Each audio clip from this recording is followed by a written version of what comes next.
Welcome back, ladies and gentlemen. We now present our fourth session, Booths, Bars and Belly Laughs. Assuring some infectious laughs, our moderator for this session is Colonel Avnish Sharma. Colonel Avnish Sharma, after retiring from active duty in the Indian Army, channeled his leadership and discipline into his passions for golf and writing. Beyond the golf course, he is a prolific writer and columnist, contributing insightful articles on defense, leadership, and current affairs to leading newspapers and magazines.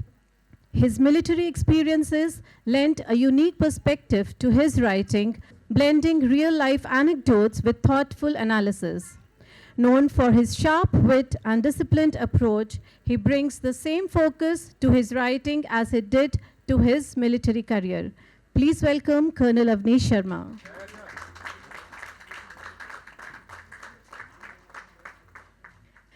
Our speaker in this session is Ms. Jyoti Barmola. Dynamic, passionate, and enthusiastic Jyoti is the multi-talented wife of an Indian Army officer. With a wide array of interests spanning social work, event management, travel, baking, art, and writing, she effortlessly blends creativity with purpose. During her decade-long career as a professional event manager, she orchestrated prestigious events across India for esteemed personalities. Notably, she also oversaw the design and production of the best-selling coffee table book, The Indians, which highlighted the interesting aspects and extraordinary facets of common people of the country. Jyoti has functioned in progressive capacities in myriad spheres of her fauji life. She has managed the welfare of over 150 families, organized high-profile events, and skillfully balanced multiple responsibilities. Please welcome, with a huge round of applause, Ms. Jyoti Barmola. Good afternoon, ladies and gentlemen. Jai Hind. We have the pleasure of having amidst us a highly talented and a multifaceted personality. She's made a serious foray in the world of literature with a debut book, Drills, Frills and Spills. The reason that he is here with us is incredible, all the way from Babina.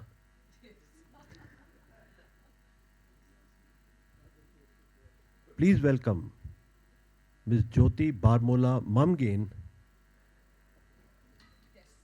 Yes. Okay. With a huge round of applause, ladies and gentlemen. Military is a way of life. Camaraderie and team spirit make the edifice of the organization, but it is the bonhomie and the togetherness that is the essence. It's never my life, it is our life. It's never my time, it is our time. It's never my way, it is our way. It is never me, it is us. The nuances, the challenges, positives, negatives, emotions, character is best captured and described by somebody from within. Like they say, eyes cannot see what the mind does not know. Jyoti, an army wife, has scripted this book from her heart. She made an entry into the fraternity as a starry-eyed bride of a young and a dashing captain more than a decade back, and over a period of time, she's now placed and perched at the exalted position of a cow. Now, a cow, affectionately, we call a CEO's wife as a cow, nothing holy about it. She is actually a tigress because her husband is a CEO, and any commander officially is codenamed a tiger in the army. Now see the versatility of the Indian Army. A tigress is called a cow, and a guy who's 6.5 feet tall is called tiny. Even if you get up, they won't be able to see you. But if you get up, you might hit the roof. So Let's get cracking, ma'am. First, tell me, how does it feel to be amidst serious-minded novel buncheons? We have to be formal with her. See, thank you, Colonel Sharma. I think you, in the initial intro only, told me that I have written my book with my heart and I'm going to speak directly from my heart, and pardon me if I go wrong. But yes, I'm utterly nervous. But then, as they say, that an army wife, nothing is impossible for her. So I'm all set, and here I go. Now, you've written this wonderful book, ma'am. We need to know quite a bit about it. What motivated you to write this, and what was the target readership in your mind? Colonel Sharma, I think first I'll answer the first part of it, that what motivated me. I think I entered this fraternity with absolutely no vice. I had no clue of army besides what I saw in silver screens, and all the movies and all that. What the army men are handsome enough, and the life is difficult. But then that was all about it. But when I entered the forge, and I kind of understood it, that what is it all about. I kind of from the very first day, I think my husband was a keen, a very dedicated army officer, and I think he only said that this is not just me. It's basically you're coming here and you would be adopting a way of life. So I was quite open about it. I kind of tried to embrace it with both my arms, and I said, Ki chalo, we'll see how it comes. And in the whole process, I kind of evolved, I would say, as a better human being. And as the time kept going, and now that I am a 15-year-old wedded army wife, I kind of felt that there is so much, which I have learned as a human being. So, and because of the virtue of my husband being commanding the Paltan, I kind of, I had the privilege of interacting with the senior lot and also with the younger lot. And while I was, in this process, I kind of understood that the younger lot, I'm talking precisely about the army crowd, that the younger lot, because of the matter of fact that they are from a different generation, they wanted to know. And there's nothing wrong. There's nothing wrong, because generation is such. They question things.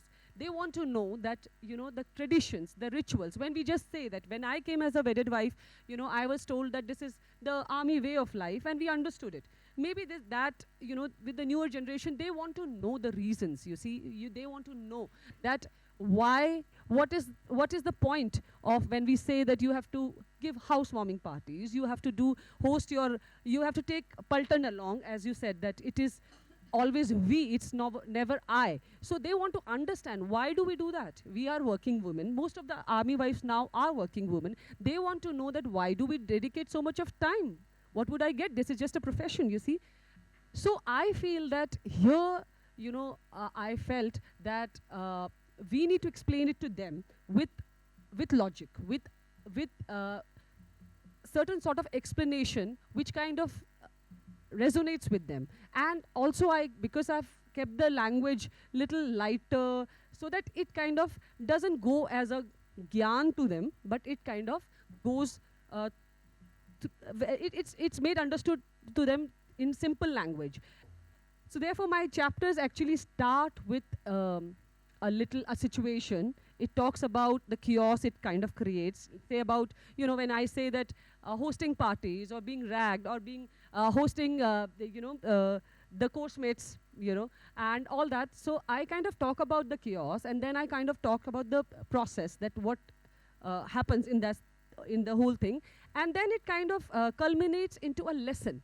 So that is what. So I wanted to actually make the younger generation, make the new generation, and also the people who are there in army to just, especially the ladies actually, understand these traditions which we follow from so long, and so that they resonate with it.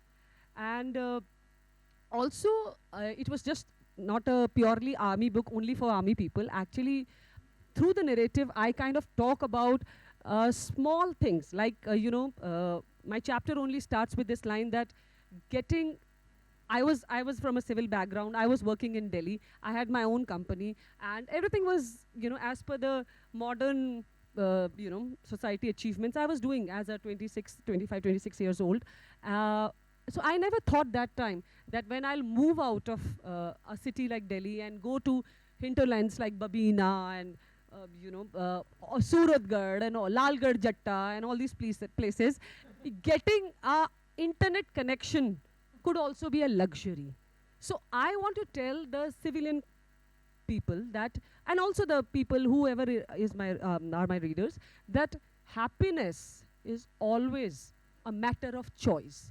You choose to be happy, and you nurture this happiness in life. It won't be a packet falling from the sky. You see, you have to nurture that thing. You have to nurture life. You have to choose happiness. So this is what I talk about, that in spite of so many challenges which we go through, we still choose to be happy, and we live a life which is celebrated and looked upon by everybody.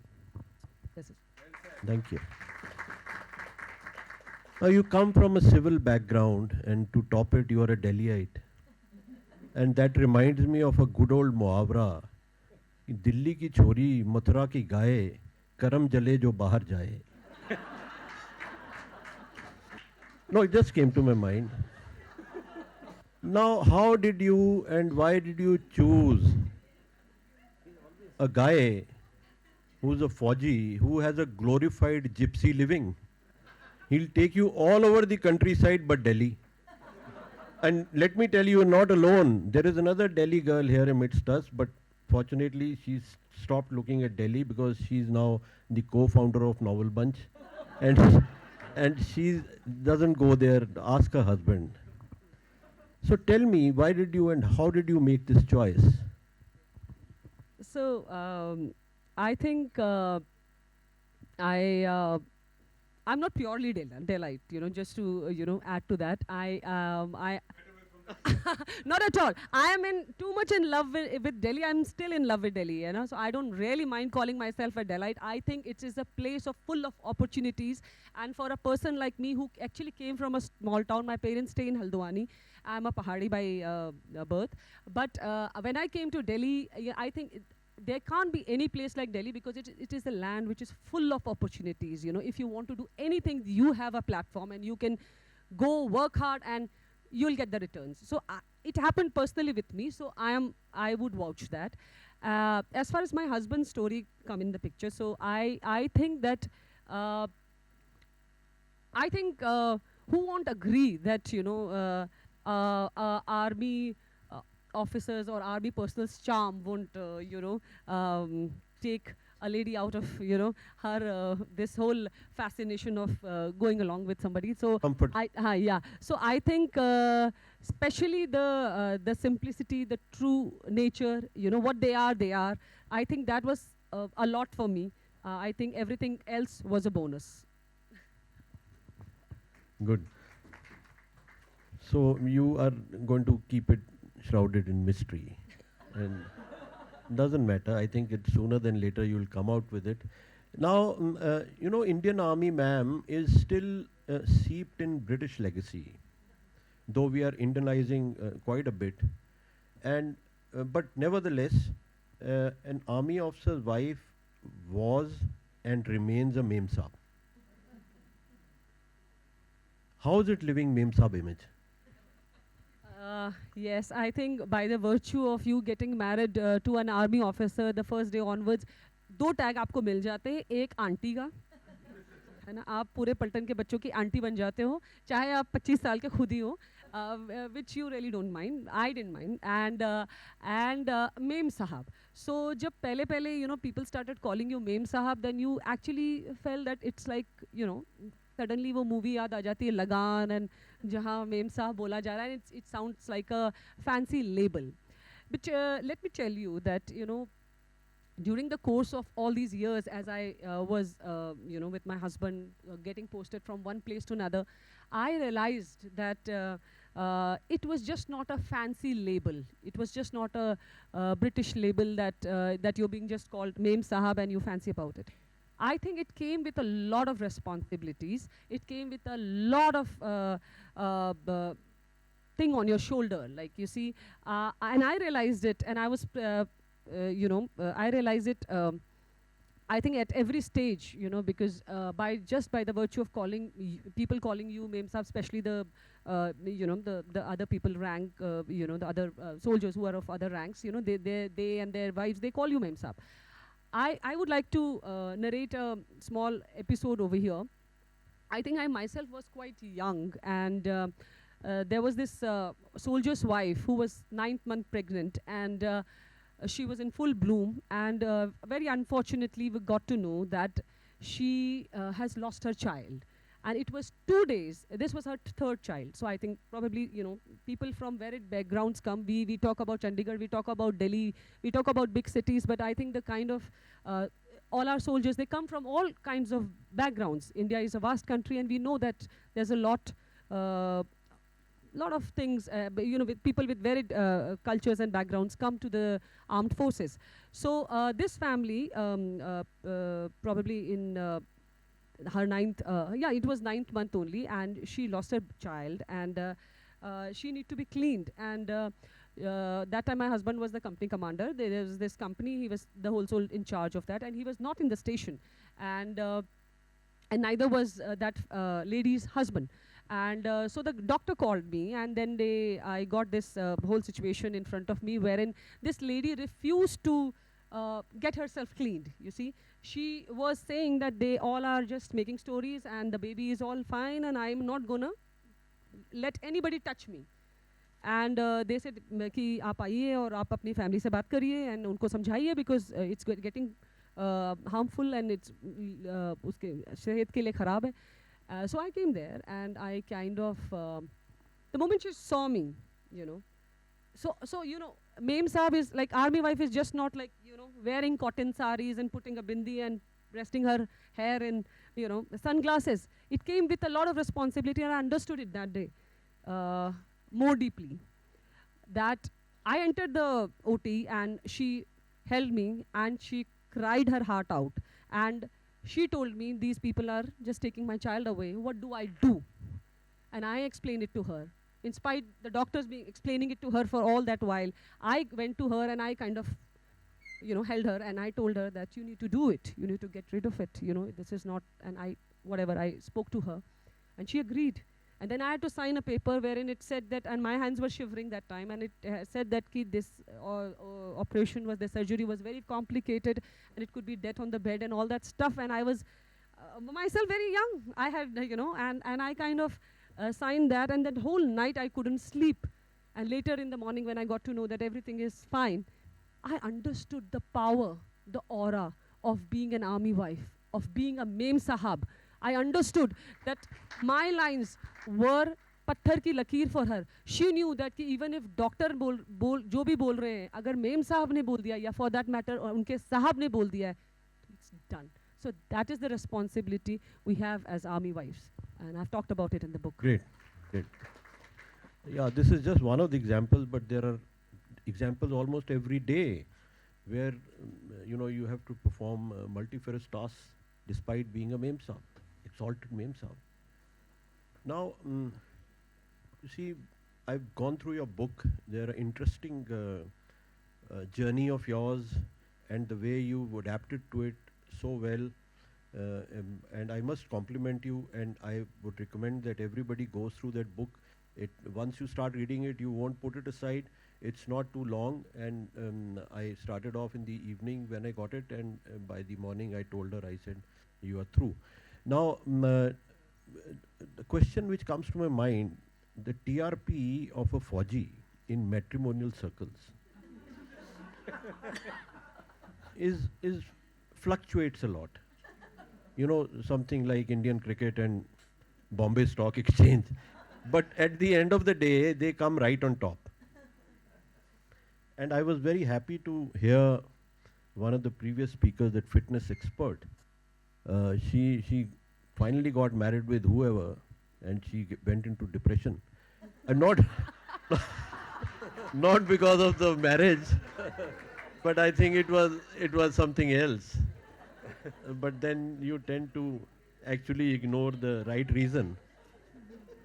Tell me, you are now a cow, you have so many ladies you interact with and all that, and their views and all that. Is my assessment correct? Yes, of course. I think for any lady, surviving with a military man comes with its own challenges. Surviving in that government salary is not everybody's cup of tea. You see, you have to keep your homes to a certain standard. You have to buy curtains and lamps and whatnot, and the saris, of course, about which I also have written in my book. And I have written about that chapter is called Jange Sari, so it's almost like a jung to get one sari, yeah, for an army wife. So it talks about that. So definitely it comes with its own challenges. But then you see, if you're seeking for character, if you're seeking for true love, if you're seeking for something which is beyond all these material things, I think army man definitely, tops it all, so. Great, it's very heartening. And now we are running short of time because we are already behind schedule, and we can go on and on. But one final question, a question which is spiritual by nature, is that if you are honored to take a rebirth as a woman again, what would you like to be? Very, very crisp answer. One word. Army wife. Always and forever. And I have said that कि Hindus में we have that कि जिससे शादी होगी उसके 7 जन्म तक आप उन्हीं के साथ हो. I don't mind being an army wife. I would love to be an army wife for my next 7 births and the births ahead. Great. You know, she's speaking from her heart. My wife goes a step further. She wants the same damn husband. See, yeah. 7 lives, same husband. Isn't it too far-fetched? I'm sure I'll soon get to that stage of nirvana. My husband is still few things to prove more. Few more memories to create, I guess. So I think Thank I you. would agree to that.